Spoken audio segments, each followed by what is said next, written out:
August of 2017, we had the honor of having a private tour by the owner and creator of the Museum of Motion Pictures in the outskirts of Madrid, Spain, Juan Carlos Jimenez.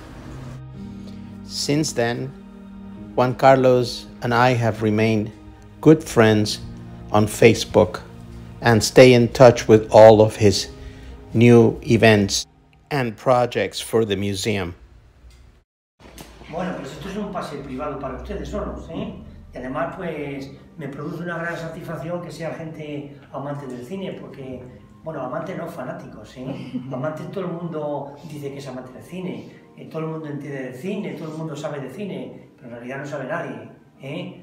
Y ustedes, pues, parece ser que están más metidos en ello y que son, sobre todo este señor que me está grabando, pues parece que es un fanático del cine, así que, pues bueno, eso me consuela porque así ya no soy yo solo, ¿eh? Más de muchos consuelo de tontos, decimos en España, ¿no?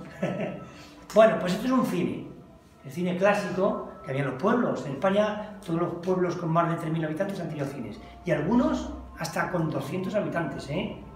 Aquí así, en España llegó a haber casi 8.000 cines. Bueno, pues esto es un cine, lo que ocurre es que hemos quitado las butacas y hemos puesto máquinas. Es un museo tecnológico, el primer museo de cine tecnológico, no de la Comunidad de Madrid, sino de España, ¿no? Y el museo, el cine no se ha tocado, para que todo el mundo sepa en todo momento que está en un cine, que no está en una nave cualquiera.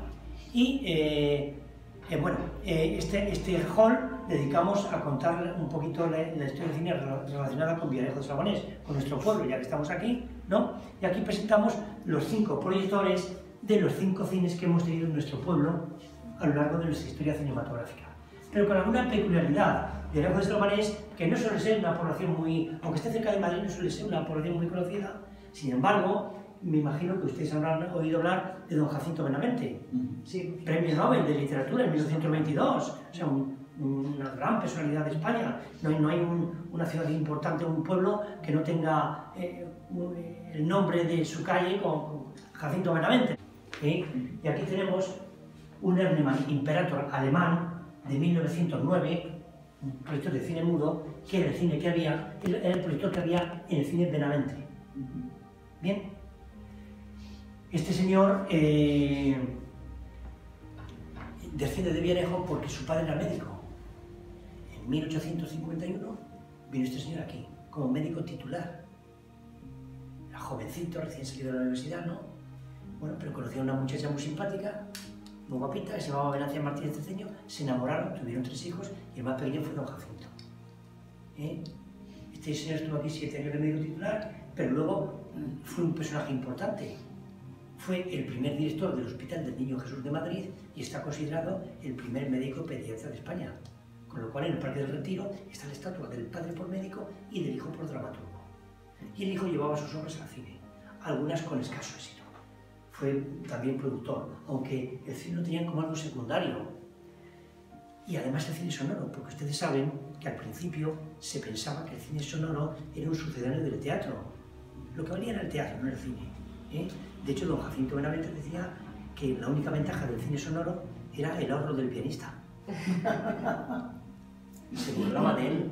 Bueno, luego llegó el año 46, se abrió nuestro segundo cine Victoria con este proyector, y con La Pródiga de Rafael Gil, se abrió en el 46, pero se abrió como verbena, porque es que antes en el cine y el baile estaba muy unido, además eran salones multiusos, en el salón que había en el pueblo, y entonces pues ahí las bodas se celebraban en los cines, en fin, en los cines se hacía todo, teatros, mítines, todo lo que hiciera falta, ¿no?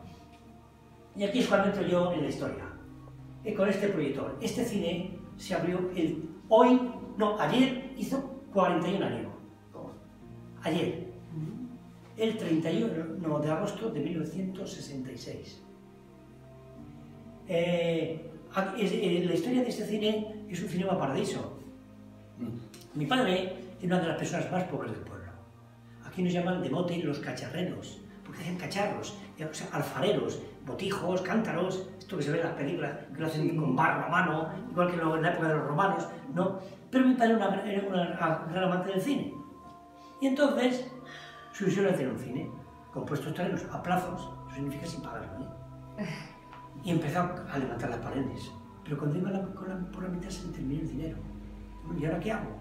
Digo, vale, pues lo abro como cine de verano. Puso un rótulo en la puerta del ayuntamiento: quien quiera sentarse que se traiga la silla de su casa, porque tampoco tenía dinero para comprar las butacas. Hasta las puertas, los huecos de las puertas, pidió prestadas mantas a los que tenían mulas y las puso ahí como para sustituir a las puertas. De esa forma tan precaria, este cine se abrió el día 31 de agosto del año 66. Yo recuerdo, yo tenía 8 añitos, yo recuerdo que en el gallinero, el entresuelo, que aquí lo llaman gallinero, pues no había ni barandilla siquiera, la gente estaba sentada arriba hasta con los pies colgando hacia abajo. Y no pasaba nada, así que la gente entonces era buena. Bueno, pues con 4 tíos de Texas, entraron aquí 1000 personas, en un cine que luego tuvo un aforo de 450 localidades. A 12 pesetas, 12.000 pesetas. Pero este señor, hombre, bueno, pero este señor, que era mi padre, le costó toda su vida hacer el cine. Los intereses eran al 14%, los intereses bancarios, su familia era muy pobre, no le podía ayudar, le costó toda su vida. Y padeció mucho para hacer este cine. ¿Por qué? Porque todo el mundo era su enemigo. Empezando por el alcalde. El alcalde, que era entonces una potestad, bueno, el alcalde en un pueblo en aquellos años era ahora como el presidente del gobierno. Bueno, pues es que el alcalde le hizo la vida imposible porque él era el dueño del cine Victoria, que era su competencia. Entonces, claro, no quería tener competidores. El cura, como empezó, y mi padre era católico, mi padre iba todos los días a misa, pero con el cura, como empezó con 4 tíos de Texas y Ursulandres, tenía por costumbre siempre ser un burlito, que era un asesino del momento, pues ya lo tuvo con el cuento. Entonces el alcalde y el cura hicieron la vida imposible. Y decían, yo recuerdo que decía mi padre: tanto he pasado para hacer mi cine, que es que se podía haber escrito un libro. Pues bueno, mi padre murió hace 30 años. El año pasado lo escribí y lo presenté en la Feria del Libro de Madrid. Se llama Sentados en la butaca de un cine. No hay nada más que una fotografía, que es esta. Cuando yo tenía 8 añitos, ya con mi padre, pues las sillas de madera, la precariedad que había, las paredes desconchadas, en fin, es una novela de 600 páginas, que es un cinema paradiso. Es la historia de un señor que empieza sin tener absolutamente nada y hemos terminado teniendo una cadena de 22 cines. Pero pasó de todo, de todo. Entonces lo he dado forma de novela para que sea ameno para el público en general, pero es un libro muy didáctico. Por ejemplo, el primer capítulo es cuando yo voy por primera vez al cine. Eso es intrascendente, pero es que yo aprovecho la forma novelada para decir cómo era el cine, qué películas se echaban, qué ambiente había, en fin, para describir cómo era un cine de pueblo en 1964. Sí, que se entra en situación, ¿no? Y además está filmado, son 600 páginas, está filmado por 60 empleados nuestros, acomodadores, porteros, taquilleros, que certifican que todas las barbaridades que yo cuento aquí son verdad. Esto, si alguien lo quiere, también lo vendemos. Bueno, ahora voy a publicar mi tercer libro, que es un anecdotario cinematográfico. Es solamente anécdotas, las cosas que pasan en los cines. No solamente las que me han pasado a mí, sino las que me han pasado gente, empresarios viejos, o viejos empresarios, que me han contado su historia. Porque yo he rescatado de España 180 cines. Cuando no había internet, yo me cogía el coche, pueblo por pueblo, a ver dónde había un cine abandonado, y así he rescatado 180 cines. Que mucha gente cuando ve esto dice: ¿cuánto valdrá? ¿Cuánto valdrá? No, ¿cuánto trabajo he metido? Que yo me he recorrido España para no ganar absolutamente nada, solamente para rescatar la maquinaria de los cines. Y no había internet, ni móviles, ni cosas de estas, los años 80. Bueno. ¿Y están funcionando ahora? No. Cuando yo he rescatado un cine es porque ya llevaba muchos años cerrado y maquinaria antiquísima, y luego pues ya han hecho pisos o lo que fuera, todo eso se ha perdido ya, Yo es que cogí la época en la que se estaba transformando. Claro. Ahora ya no encuentras un cine de hace 100 años en ningún sitio. Pues ya han hecho pisos, ya lo han derribado, pero yo todavía encontré cosas de esas. Y además es que lo encontré de una forma que lo describo en mis libros. O sea, es que no quiero que se pierda todo el trabajo que yo he hecho. Pues además es algo histórico también, una aportación histórica, porque yo tampoco me gano la vida vendiendo libros, pero quiero que quede reflejado. Claro. Y luego tenemos estos dos proyectores de 16 milímetros. 16 milímetros en un formato semiprofesional, que es el formato que adaptó la Iglesia. Todos los cines parroquiales, no sé en otros países, pero aquí en España, por ejemplo, todos los cines parroquiales, todos daban proyecciones en 16 milímetros y también se utilizaba en los colegios. Era un formato que el 16 surgió porque era un formato más barato que el 35 y la película era muy cara. Más compacto también, tamaño. Menos, era semi-profesional, porque ya estaba el 8 o el Super 8, que era el doméstico. Este estaba en la mitad. Se hizo así para abaratar costes. Esto siempre estaba en los rodajes. ¿Por qué? Porque con esta moviola es con la que se proyectaba, o sea, veían lo que estaban rodando, ¿no? Ahora no hace falta, ahora con un vídeo lo ven, pero entonces en todos los rodajes no podía faltar una moviola, ¿eh? Incluso la moto.